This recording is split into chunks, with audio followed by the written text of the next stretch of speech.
Our role is to protect the public by regulating dental professionals. We set and enforce standards of dental practice and conduct. This video explains how a complaint about a registered dental professional is dealt with at a public hearing. As part of our duty to protect the public, we hold formal public hearings into matters concerning dental professionals. Hearings are only arranged once a complaint has been investigated and the investigating committee has decided that there is a case to answer. The people who sit on a hearing are known as the Fitness to Practice panel.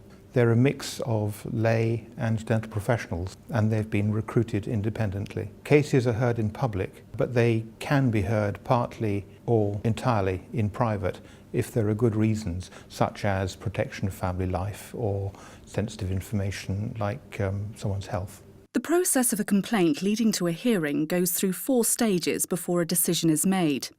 Stage 1 involves a caseworker looking at a complaint and deciding whether we can deal with that complaint. At this stage, you may be asked for more information.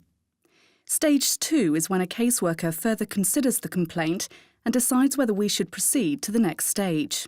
Stage 3 is when the matter is considered by our investigating committee, who will decide whether the case should be referred to a practice committee.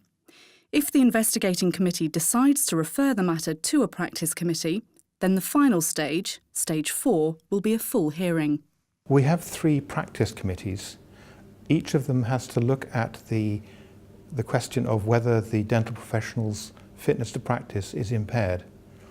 The Professional Conduct Committee looks at it on the basis of whether there has been misconduct. The Professional Performance Committee looks at whether the dental professional's performance is deficient in some way. And the Health Committee looks at whether it might be deficient on grounds of physical or mental health. Each hearing has a committee secretary. Although they don't play any role in the committee's decision-making, the committee secretary is responsible for making sure that the business of the hearing is conducted appropriately. Every hearing has a committee of between 3 and 5 people that hear all of the evidence that's presented to it. One of those people will be the chair of the committee. The chair will have 2 committee members sitting alongside them, a legal advisor and a committee secretary. The legal advisor is either a solicitor or a barrister. They provide legal advice to the committee but play no role in the decision making.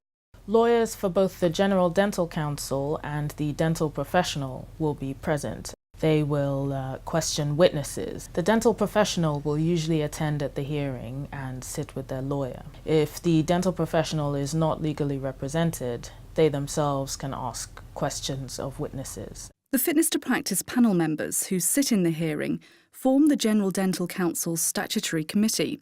These committees are made up of dentists, dental care professionals or lay people. My name's Harneet Mangat and I'm one of the Fitness to Practice panel members at the General Dental Council. My role is to listen to the allegations from the General Dental Council's prosecution, then listen to the defence's case and then to deliberate in private with the rest of the committee. There are many points we have to consider before coming to a decision. One of the most important is whether there has been any misconduct. And if so, whether the misconduct has been remedied and is the dental professional likely to repeat it.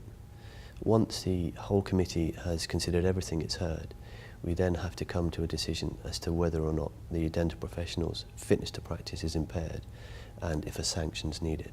The committee can take a number of steps. The most serious is to take the dental professional's name off the register. This means they are struck off and cannot practice. A dental professional does have the right of appeal. The committee cannot award compensation at the end of a hearing, but it can take any of the following actions. A reprimand. This is where the committee decides to make a statement of its disapproval. However, the dental professional is still able to practice without any restrictions on their work.